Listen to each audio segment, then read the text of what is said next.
اسی سال حضرت علی رضی اللہ تعالیٰ عنہ عرب کے مشہور سخی حاتم طائی کے قبیلے بنو طے کے علاقے میں جہاد کے لیے گئے. یہ لوگ رقوسی فرقے کے نصرانی تھے جن کے بعض عقائد صابیوں سے ملتے صحابی نہیں کہہ رہا ہوں صابیوں سے ملتے جلتے تھے. یہ فلس نامی ایک بت کو پوجتے تھے جسے حضرت علی رضی اللہ تعالیٰ نے توڑ دیا اور مقامی لوگوں میں بہت سو کو قیدی بنا کر مدینہ شریف لے آئے. اس میں حاتم طائی کی بیٹی صفانہ بھی تھی. آپ صلی اللہ تعالی وسلم نے انہیں لباس، سواری اور سفر کے اخراجات دے کر بڑی عزت اور احترام سے آزاد کر دیا کیونکہ ان کا باپ سخی تھا. حاتم طائی واپس اپنے علاقے میں آئیں اور اپنے بھائی عدی بن حاتم سے ملی جو حضرت علی رضی اللہ تعالیٰ عنہ کے حملے کے وقت فرار ہو گئے تھے. جب انہوں نے بہن کی زبانی حضور صلی اللہ علیہ وسلم کے بلند اخلاق کی گواہی سنی سیدھا مدینہ شریف کو روانہ ہو گئے. نبی صلی اللہ علیہ وسلم پر ان کی پہلی نظر اس وقت پڑی جب آپ مدینہ شریف کی گلی میں کھڑے کسی بڑھیا کی درخواست سن رہے تھے. بڑھیا بہت دیر تک اپنا مدعا بیان کرتی رہی. حضور صلی اللہ علیہ وسلم سنتے رہے. عدی بن حاتم نے یہ دیکھ کر دل میں کہا یہ شخص محض بادشاہ نہیں. جب حضور اکرم صلی اللہ علیہ وسلم کی خدمت میں پہنچے تو شور ہوا عدی بن حاتم آ گئے. آپ نے انہیں دیکھ کر فرمایا عدی اسلام لے آؤ سلامت رہو گے. یہ بولے میں تو پہلے ہی ایک دین کا پیروکار ہوں، پہلے سے ہی کسی دین پر ہوں. آپ صلی اللہ علیہ وسلم نے فرمایا میں تمہارے دین کو تم سے زیادہ جانتا ہوں. یہ حیران ہو کر بولے بلا وہ کیسے؟ فرمایا کیا تم رقوسی فرقے کے نہیں؟ بولے جی ہاں. آپ نے فرمایا کیا تم قوم سے چوتھائی مال وصول نہیں کرتے؟ بولے جی ہاں. آپ نے فرمایا کیا یہ تمہارے دین میں جائز تو نہیں ہے؟ بولے جی ہاں. آپ صلی اللہ علیہ وسلم نے فرمایا عدی تم کیوں فرار ہوئے تھے؟ کیا اس لیے کہ لا الہ الا اللہ نہ کہنا پڑے؟ تو بتاؤ کیا اللہ کے سوا کوئی اور عبادت کے لائق ہے بھی صحیح؟ کیا تم اس لیے بھاگتے پھرتے ہو کہ اللہ اکبر نہ کہنا پڑے؟ خود بتاؤ اللہ سے بڑا کوئی ہے؟ پھر فرمایا عدی میں جانتا ہوں تم اسلام لانے سے کیوں گریز کر رہے ہو، صرف اس لیے کہ اس دین کے پیروکار کمزور لوگ ہیں. سنو عدی تم ہیرا سے واقف ہو؟ بولے نام ہی سنا ہے دیکھا نہیں. فرمایا اس ذات کی قسم جس کے قبضے میں میری جان ہے، بات یہاں تک ایک دن پہنچے گی کہ ایک مسافر عورت ہیرا سے چل کر بیت اللہ کا طواف کرے گی اور اس کی کسی کی حفاظت درکار نہیں ہوگی.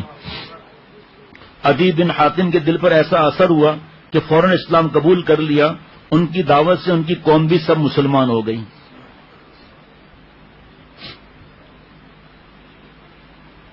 ذوالقعدہ 9 ہجری میں اسلام کا بدترین دشمن اور منافقین کا سردار عبداللہ بن ابی 20 دن بیمار رہ کر مر گیا.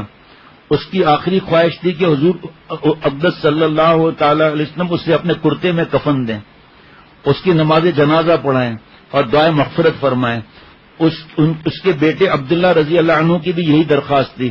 آپ صلی اللہ تعالی وسلم نے بیٹے کی لاج رکھتے ہوئے ایسا ہی کیا، مگر جب تدفین اور دعائے مغفرت سے فارغ ہو گئے تو اللہ تعالیٰ کی طرف سے سورہ توبہ کی آیات نازل ہوئی جن میں ایسے منافقوں کی نماز جنازہ پڑھانے اور ان کے دعاؤں کے لیے ممانعت کر دی گئی.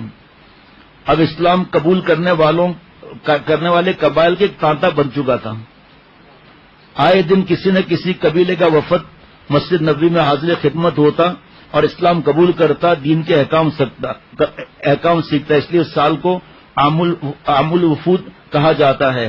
بنو اسد، بنو فزارہ، بنو مرہ، بنو کلاب، بنو بکا، بنو کنانا، بنو سلیم، بنو ہلال بن عامر، بنو بکر بن وائل اور ازد جیسے مشہور قبائل اسلام لائے. یمن، عمان، بحرین سے قافلے آئے. یمن کے ملوک خمیر کا وفد بھی آیا. وائل بن حجر، جریر بن عبداللہ، اشعث بن قیس، تمیم داری رضوان اللہ علیہ مجمعین جیسے شرفا عرب نے انہیں ایمان میں اسلام قبول کر لیا. انہی ایام میں اسلام قبول کر لیا. بنو سعد بن بکر کے سردار زمام بن ثعلبہ بھی حاضر ہو کر مشرف اسلام ہوئے. پھر اپنی قوم میں جا کر اس جوش و خروش کے ساتھ تبلیغ کی کہ ایک ہی دن میں پورے قبیلے نے کلمہ پڑھ لیا. آگے ہے حج کی فرضیت اور پہلا حج.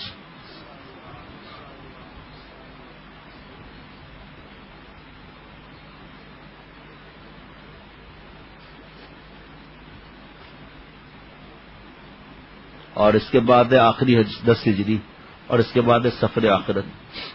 میں بس آج کیونکہ آگے پھر تفصیل ہے، اس لیے تھوڑا بہت تو سن لیا. باقی حضرت عدی بن حاتم رضی اللہ تعالی عنہ، آپ ایمان لے آئے جبکہ لوگ کفر پر قائم رہے، آپ نے حق جان لیا جبکہ انہوں نے جاننے سے انکار کر دیا، آپ نے وفا کی جبکہ انہوں نے بے وفائی کی، آپ آگے بڑھے جبکہ انہوں نے پیٹھ پھیر لی.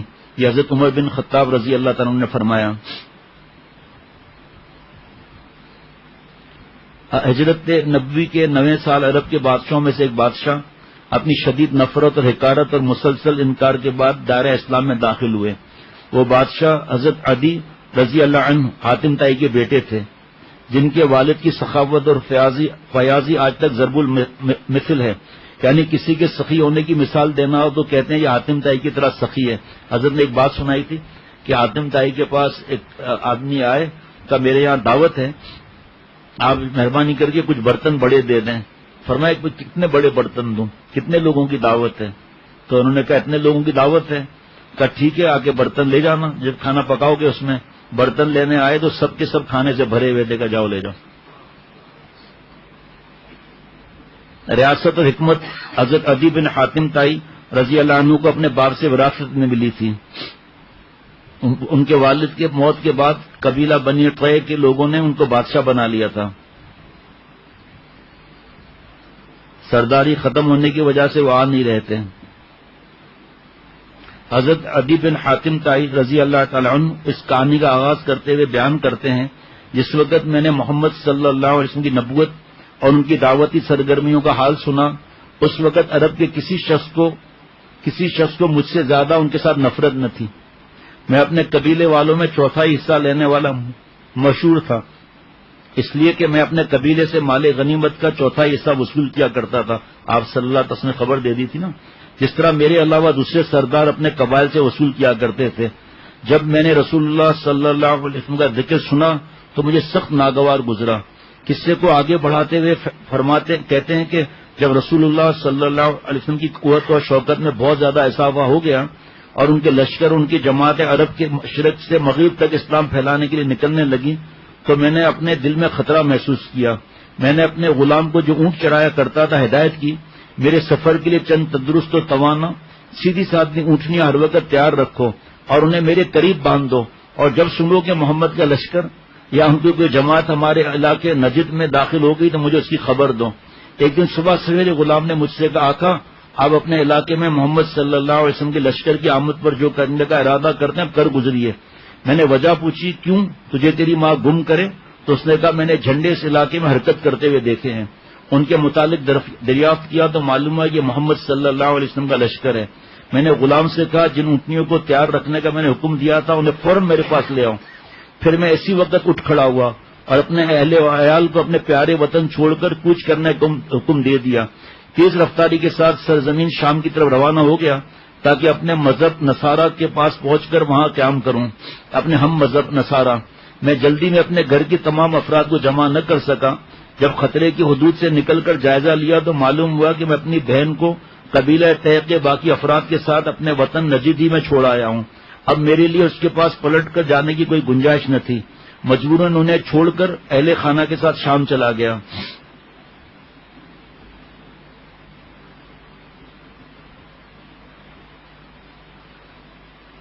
میری بہن کو گرفتار کر لیا گیا اور انہیں دوسرے قیدیوں کے ساتھ مدینہ لے جایا گیا اور مسجد کے دروازے کے قریب ایک احاطے میں بند کر دیا گیا. مجھے یہ بھی اطلاع ملی کہ ایک دن نبی کریم صلی اللہ علیہ وسلم کا گزر میری بہن کی طرف سے ہوا تو انہوں نے اٹھ کر آپ صلی اللہ علیہ وسلم سے عرض کیا اے اللہ کے رسول، میرے والد انتقال کر چکے ہیں، میرے سرپرست غائب ہیں، آپ مجھ پر احسان کیجئے، اللہ آپ پر احسان کرے گا. آپ صلی اللہ علیہ وسلم نے فرمایا کون ہے تمہارا سرپرست؟ عرض کیا عدی بن حاتم. آپ صلی اللہ علیہ وسلم نے فرمایا کون عدی بن حاتم؟ عرض کیا اللہ اور اس کے رسول سے بھاگنے والا. اتنا فرما کر رسول اللہ صلی اللہ علیہ وسلم نے ان کے حال پر چھوڑ کر آگے تشریف لے گئے. دوسرے دن بھی ایسا ہی ہوا، یہی باتیں بھی جو کل کہہ چکی تھی. آپ صلی اللہ علیہ وسلم خاموش رہے. جب تیسرے دن آپ گزرے تو چونکہ وہ مایوس ہو چکی تھی اس لیے خاموش رہی. آپ صلی اللہ علیہ وسلم سے کچھ نہیں کہا. رسول اللہ صلی اللہ علیہ وسلم کے پیچھے ایک شخص نے انہیں اشارہ کیا کہ اٹھ کر رسول اللہ صلی اللہ علیہ وسلم سے بات کرو. میں نے عرض کیا کہ اللہ کے رسول میرے والد انتقال کر چکے، مجھ پر احسان، میرے سرپرست لاپتہ ہیں، مجھ پر احسان فرمائیے، اللہ تعالیٰ آپ پر احسان فرمائیں گے۔ اور آپ صلی اللہ علیہ وسلم نے ان پر احسان فرماتے ہوئے ان کی رہائی کا حکم صادر فرما دیا۔ رہائی پا کر انہوں نے کہا میں اپنے گھر والوں کے پاس شام جانا چاہتی ہوں۔ آپ صلی اللہ تعالی وسلم نے فرمایا جب تک تمہارے قبیلے کا کوئی قابل اعتماد آدمی نہیں مل جاتا روانگی میں جلدی نہ کرنا، جب کوئی قابل اعتماد شخص مل جائے تو مجھے بتانا۔ رسول اللہ صلی اللہ علیہ وسلم کے جانے کے بعد انہوں نے اس آدمی کے متعلق دریافت کیا جس نے انہیں بات کرنے کا اشارہ کیا، تو معلوم ہوا کہ وہ حضرت علی بن ابو طالب رضی اللہ عنہ تھے۔ وہ مدینے میں ٹھہری رہیں۔ اس دوران کچھ لوگوں کا وفد وہاں آ گیا جس میں ایسے لوگ شامل تھے جس کے اوپر وہ اعتماد کر سکتی تھی۔ چنانچہ عدی بن حاتم کی بہن نے حضور صلی اللہ علیہ وسلم سے عرض کیا کہ میرے قبیلے کے کچھ لوگ آئے ہوئے ہیں، مجھے ان پر مکمل اعتماد ہے، مجھے میری منزل تک پہنچا دیں۔ آپ صلی اللہ علیہ وسلم نے انہیں پہننے کے کپڑے، سواری کی اونٹنی، بقدر ضرورت سفر کا خرچہ دے کر رخصت فرمایا، ان کے ساتھ روانہ ہو گئیں۔ پورے دنیا میں دیکھ لیں مسلمانوں سے کیا سلوک ہو رہا ہے، اور سارے اتنے عرصے تک باتوں میں آپ نے سنا کہ آپ صلی اللہ علیہ وسلم نے اور صحابہ رضوان اللہ علیہ مجمعین نے کیا ان پر احسان فرمایا۔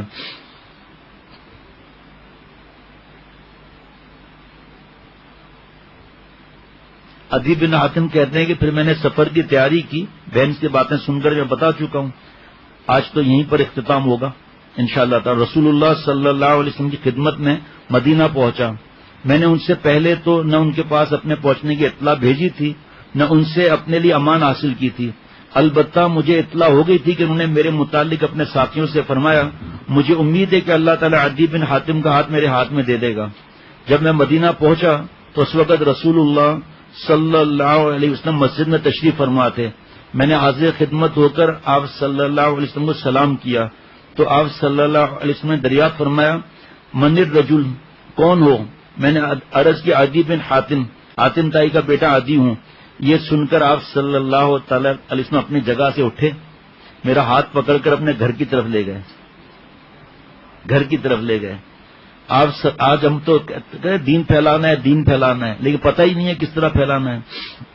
آپ صلی اللہ علیہ وسلم مجھے ساتھ لیے جا رہے تھے کہ راستے میں انہیں ایک نہایت بوڑھی عورت ملی جس کے ساتھ ایک چھوٹا سا بچہ تھا۔ وہ ان کو روک کر اپنے کسی ضرورت کے متعلق باتیں کرنے لگی۔ آپ ٹھہر کر توجہ کے ساتھ اس کی باتیں سنتے رہے جو میں نے عرض کیا۔ پھر بڑی بی کی بات میرا ہاتھ تھاما آپ صلی اللہ علیہ وسلم نے اور چلتے ہوئے اپنے گھر پہنچ گئے۔ گھر پہنچ کر آپ صلی اللہ علیہ وسلم نے چمڑے کا ایک تکیہ اٹھایا جس میں کھجور کے ریشے بھرے ہوئے تھے۔ آپ صلی اللہ علیہ وسلم نے اس کو میری طرف ڈالتے ہوئے فرمایا اس پر بیٹھ جاؤ، مگر آپ صلی اللہ علیہ وسلم کے سامنے اس پر بیٹھتے ہوئے مجھے شرم آئی اور میں نے اسے بے ادبی سمجھتے ہوئے عرض کیا نہیں اس پر آپ تشریف رکھیں، لیکن آپ صلی اللہ علیہ وسلم نے اصرار کر کے مجھے اس پر بٹھایا، خود زمین پر بیٹھ گئے کیونکہ گھر میں اس کے علاوہ دوسرا تکیہ نہیں تھا۔ میرے دل میں اللہ کی قسم یہ انداز کسی بادشاہ کا ہرگز نہیں ہو سکتا۔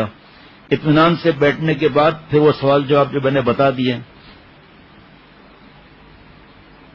اس کے بعد آپ صلی اللہ علیہ وسلم نے فرمایا عدی تم اس دین اسلام کو قبول کرنے کے لیے اس لیے یہ دوبارہ پڑھتا ہوں کسی وجہ سے اس لیے گھبرا رہے ہو کہ آج مسلمانوں کے پاس مال اور دولت نہیں، خدا کی قسم وہ وقت بہت جلد آنے والا ہے جب ان کے یہاں مال اور دولت کی اتنی کثرت ہو جائے گی کہ اسے کوئی لینے والا نہیں ملے گا۔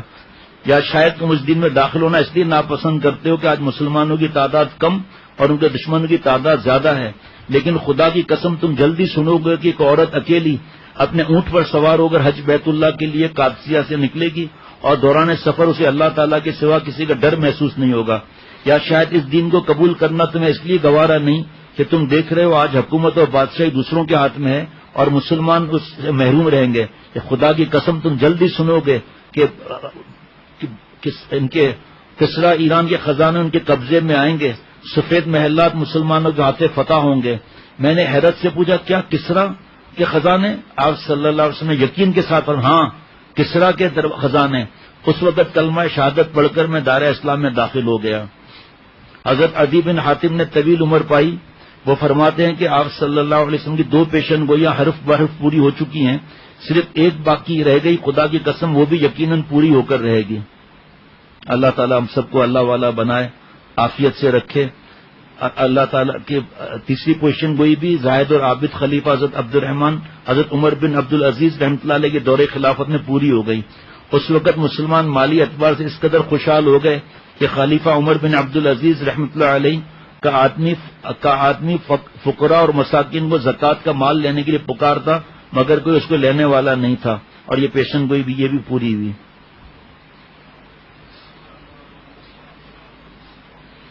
اس نے نصیحت لکھی ہے کہ پوری دنیا میں اسلام کیسے پھیلے گا، کبھی اس سوال پر آپ نے غور کیا؟ اسی طرح اسلام کے دشمنوں کو ہدایت کیسے ملے گی؟ اسلام کے دشمنوں کو اسلام کا دوست کس طرح بنایا جا سکتا ہے؟ فقیروں اور بادشاہوں دونوں کو اسلام میں داخل کرنے کا کیا راستہ ہے؟ آئیے ان سب باتوں کے جوابات ہم سیرت سے تلاش کرتے ہیں۔ ربنا تقبل منا انک انت السمیع العلیم۔